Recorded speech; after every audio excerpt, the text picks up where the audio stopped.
During the Second World War, the German military became notorious for their cunning and deceptive tactics. Allied troops quickly learned that if they were to survive, they had to be skeptical of everything and everyone they encountered. From infiltrating the ranks of the US Army to surrendering with concealed pistols built into their belt buckles to rigging their own grenades to kill whoever used them. Today, we'll look at some tricks used by the Germans during World War II using period US reports to understand how they got this reputation for deception. I grouped these tricks into categories, many of which are the same as the categories I covered in my recent video about Japanese tricks from World War II, but even though these two militaries used many of the same types of tricks, their methods and execution were often vastly different. If you haven't seen that video about Japanese tricks, I recommend watching that next so you can get an understanding of the different experiences US troops had on the battlefield depending on the enemy they were fighting. Let's get right into it and start with one of the most well-known battlefield tricks that the Germans used during World War II: impersonating Allied troops. We can't talk about German battlefield deception without covering this tactic, and we should start by talking about the most infamous example of this trick: Operation Grife. This was the largest and most impactful attempt at infiltrating the ranks of the Allies during the war. This could really be a whole video of its own, but I'll just cover the basics for now. Operation Grife was an elaborate plan to send German commandos behind Allied lines during the Battle of the Bulge. The operation was initially planned to have a much larger scale, but in actuality, it resulted in about 36 German commandos successfully making their way behind US lines. These German soldiers were broken into small commando teams that drove US jeeps and wore US uniforms. Most of these commandos would be killed or captured by American forces during the operation, with only one small commando team making it back to German lines after this mission. Some commandos succeeded in disrupting US operations in relatively minor ways by blocking roads, cutting telephone wires, misdirecting US troops, etc.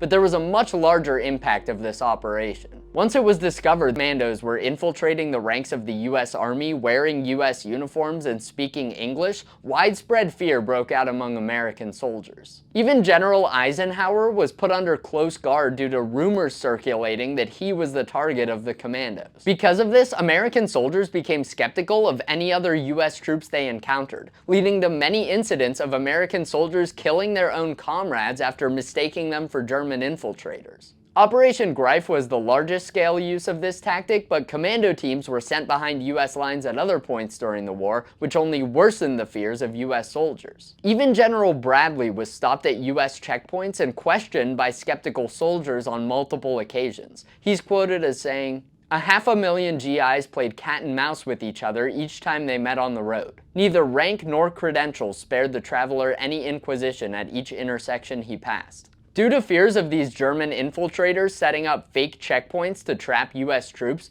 General Patton began stationing African American soldiers at checkpoints because the Germans didn't have African American soldiers in their army. He told his men to be cautious of any local checkpoint manned by white soldiers because it could be Germans in disguise. In addition to these German commando groups, this German trick also took other forms as well. A regimental commander in the US 12th Infantry stated, "The Germans are now attempting to confuse us by wearing captured American helmets and field jackets." A unit the size of a platoon was seen marching along the road dressed in this manner. They will also use the ruse of exposing themselves to view in our clothing and yelling to our men in an effort to entice them to show themselves. A report from the 3rd Infantry Division even stated that German POWs told their US captors that German soldiers had been infiltrating US patrols to make their way behind American lines. Although it's hard to say exactly how accurate that information was given that it came from enemy POWs. Prisoners of war report that the Germans have adopted the Russian tactic of infiltrating small patrols at night for several nights in succession until a sizable force is built up in the rendezvous area. Then, coordinating with a frontal assault, they attack from the rear to disrupt communications and cut supply lines. In other cases, German troops use the ruse of posing as civilians.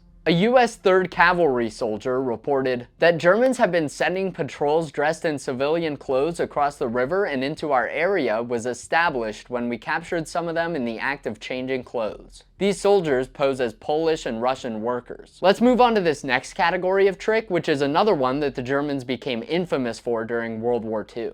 Booby traps.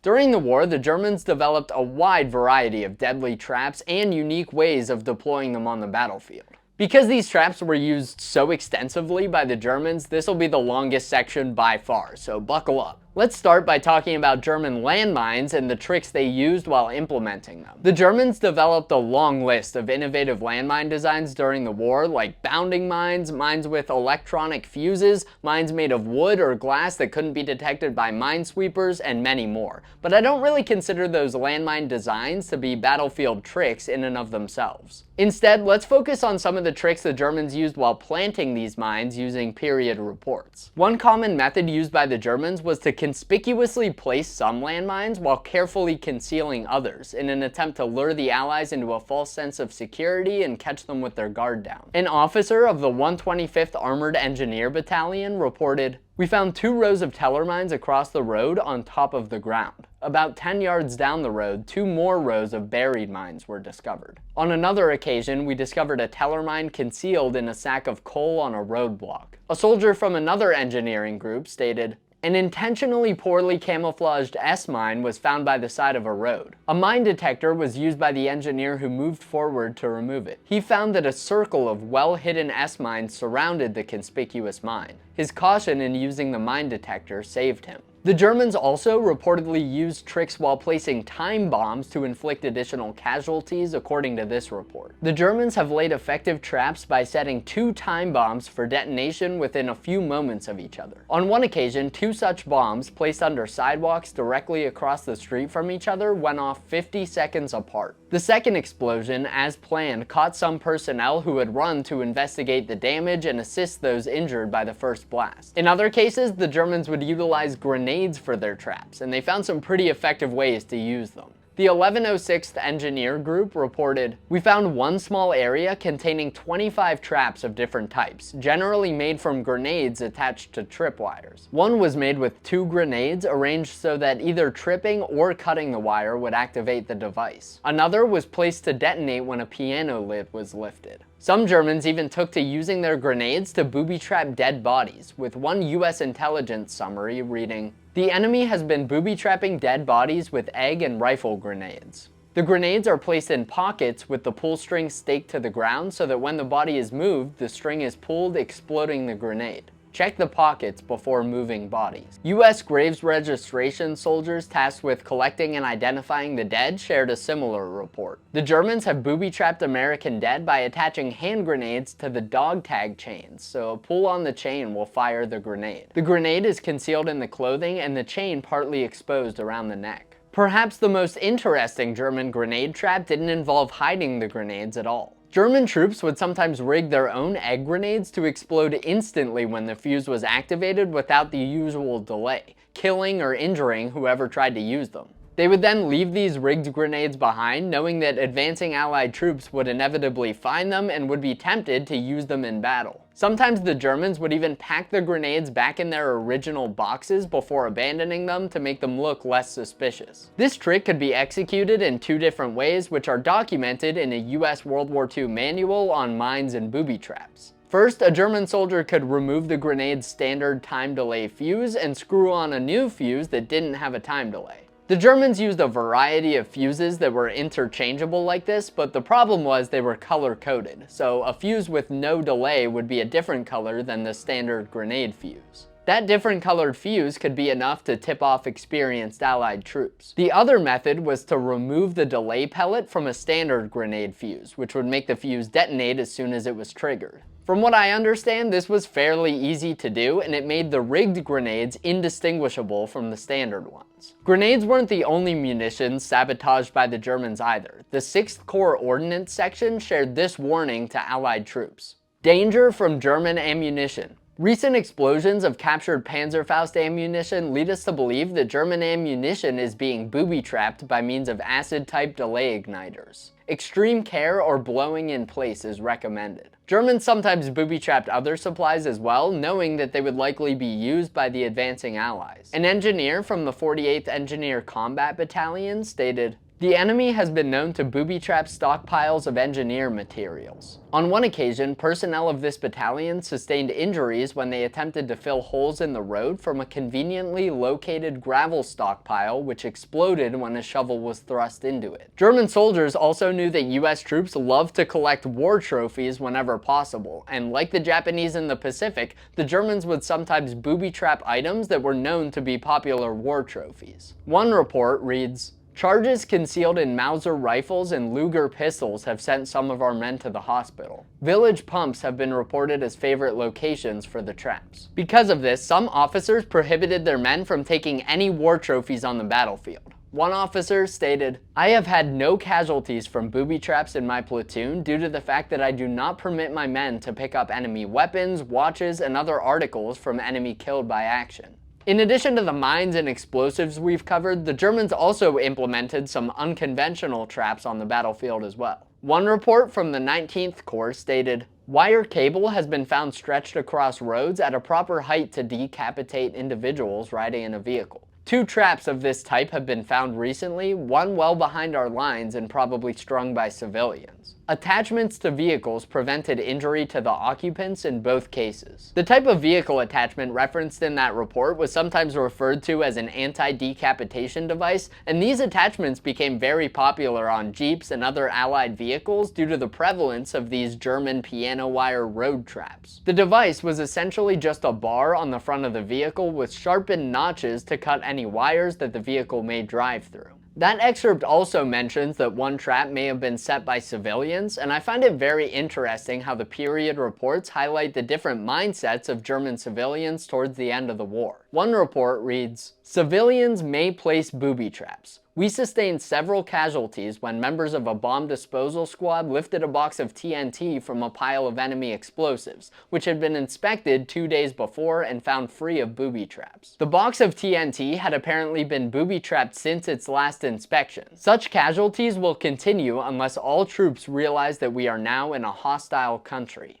But this next report from an engineering group shares a very different perspective. Civilians in Aachen provided a reliable source of information on location of mines and booby traps. 10 out of 22 reports received at the group headquarters were from civilians, and in every case the report was correct. It was felt that the desire to remove danger from their own homes and vicinity prompted the information. Oh, I told you that section would be a long one, huh? I could still keep going with more of these tricky German booby traps, but I think it's time we move on to the next type of German trick: faking surrender. This was a large section in my video about Japanese tricks, and even though the Germans didn't employ this trick quite as often as the Japanese, they still found some very cunning ways to deceive the Allies using this method. Let's take a look at some reports, starting with this excerpt from a bulletin published by the 12th Army Group. The Germans have employed the following ruse. One of a defending group would rise with arms upraised as if to surrender. If this action put our troops off guard, or if anyone exposed himself, the upright man would dive sideways and his companions would spray our troops with automatic fire. A report from the 30th Infantry Regiment shares another variation of this trick. A group of Germans consisting of 2 officers and 9 enlisted men came out of Fort Matzig in single file with about 5-yard intervals between men. One man had a white flag tied to the end of his rifle. One of my men went forward to accept his surrender and was fired on by other Germans. A firefight started. One of my men was killed and 3 wounded. We wounded 3 Germans and captured the remainder, except the major, who escaped capture but was captured the next day. It turned out that the Germans were all armed with rifles, carried hand grenades, and were fully equipped. The white flag was just a ruse to cover a break for freedom.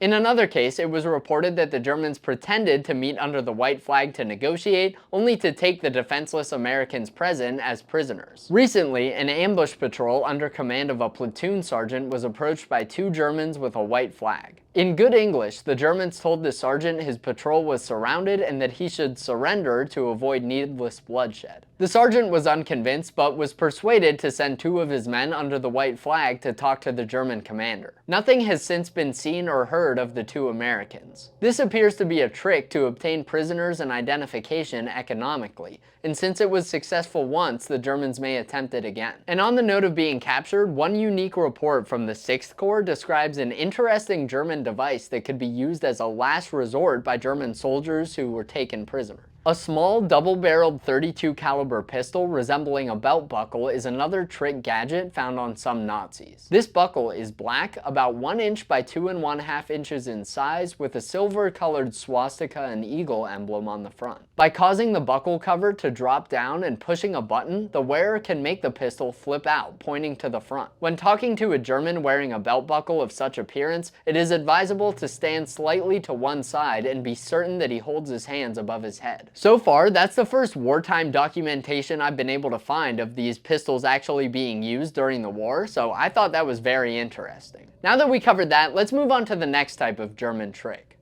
Speaking English. This is another trick that came up in my previous video due to its extensive use by the Japanese, and that's even mentioned in this first report excerpt I have. The men on the listening post moved back to report Germans using the Japanese trick of calling out in English. During their absence, 2 Germans slipped into our area and killed 2 of my non-commissioned officers before they were discovered. Like the Japanese, the Germans would also often call out popular American names towards US lines in hopes that an American soldier would think that it was a friendly calling for them. Common US names like Joe, Bill, Dick, and Robert were often used for this purpose. This trick is reportedly what led to the death of Private Richard Dick Offenstein, a soldier who served with the 1st Infantry Division in the Hurtgen Forest. It's reported that a German sniper called out, "Hey Dick," towards American lines, to which Offenstein responded, revealing his position to the German sniper, who then shot and killed him. Offenstein was only 18 years old when he was killed, and he had been overseas for just 19 days. In addition to speaking, the Germans would also attempt to cause confusion by mimicking other Allied communications as well, such as flares. A lieutenant of the 301st Infantry Regiment cautioned fellow troops about this. Changes in the sequence and colors of flares must be made frequently to guard against German trickery. Alright, now let's get on to the final category of German battlefield deception: combat tricks. These are some deceptive tactics used by the Germans while exchanging fire with the Allies that didn't really fit into any of the other categories. This first US report describes how the Germans would hold off Allied advances with their limited manpower. In hedgerow terrain, we find that the enemy often employs very few troops with a large number of automatic weapons. Along the hedgerows, he will dig fire trenches, in which one man will move to several positions, firing successive bursts in order to simulate a large number of men. 4 or 5 machine guns employed in this fashion can pin down a lot of men. Another German machine gun tactic was reportedly used to give Allied soldiers a false sense of security during combat. An excerpt from a 1945 bulletin states, "The Krauts still work the old trick of one machine gun firing tracers high and another one without tracers firing low." This was done in hopes that it would make Allied troops feel comfortable sticking their heads up because they saw tracer rounds flying well above them, making easy targets for the 2nd machine gun.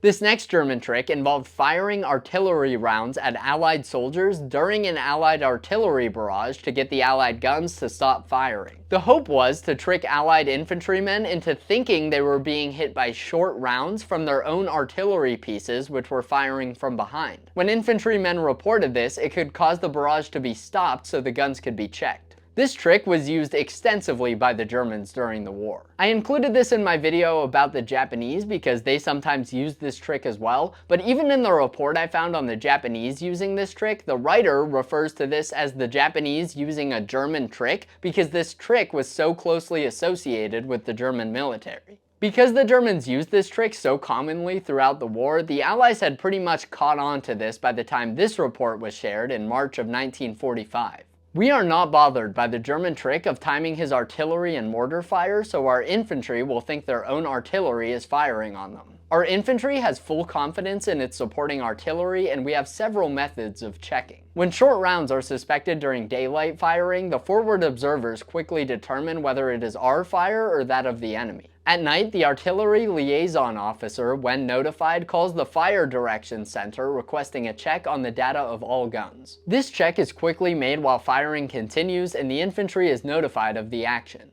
The confidence of the infantry and their teammates has made the German trick ineffective. A report from the 60th Infantry Regiment states that they trained their troops to expect this trick during artillery barrages. We have trained our men to know that the Germans put mortar fire just behind our artillery fire to make us think our own artillery is falling short. This instruction has increased our troops' confidence in their own artillery so that they keep going and close with the enemy before he recovers from the effects of our artillery fire. That was the last category of German trick, but I do have one more thing to share. One of the reports I came across includes a section called German Deceptive Tricks that lists instructions given to German troops on how to trick the Allies. Rather than try to break those up into categories, I felt it would be better to include this full list as it appears in a report from the 8th Corps Artillery. Captured documents indicate that German soldiers have been trained in certain deceptive tricks, a few of which have been encountered on the Western Front. Following are some examples of such instructions. A. Put a shot through the helmet to increase the impression of being dead. B. Cut telephone cables at night and lead one end into an ambush so the enemy line party can be killed or captured. C. Put up boards with danger, mines, or a death's head on them in an area and fence off the area with wire. Then make tracks around the dummy minefield and mine the tracks. Obvious footpaths should be mined under unusually careful camouflage. D. Lure the enemy into ambush with captured motor vehicles. E. When encountering the enemy suddenly in the woods, open fire at random, fall to the earth, and yell like mad while still under cover. This will make him open fire and give away his location and strength. F. Simulate digging, especially when you are going to attack, by such means as rattling wood, driving in pickets, and shoveling sand. G. Spread piles of gasoline-soaked straw or wood in front of your position. If the enemy approaches at night, the area can be illuminated by firing at these piles and igniting them. These German tricks varied widely throughout the war and were constantly being changed to catch the Allies off guard. I couldn't possibly cover every German trick used during the war, but I hope this gave you a solid idea of the types of deception that Allied troops encountered while fighting the Germans during World War II. Please leave a comment and let me know some of the differences you've noticed between the tricks used by the Germans and Japanese during the war. Anytime I compare those two fronts, it always makes me think of this World War II era cartoon showing two soldiers fantasizing about how much better off they'd be if they could have just been sent to the other front. Thanks so much for watching, guys. Remember not to trust any German Panzerfaust ammunition you find, and I'll see you in the next one.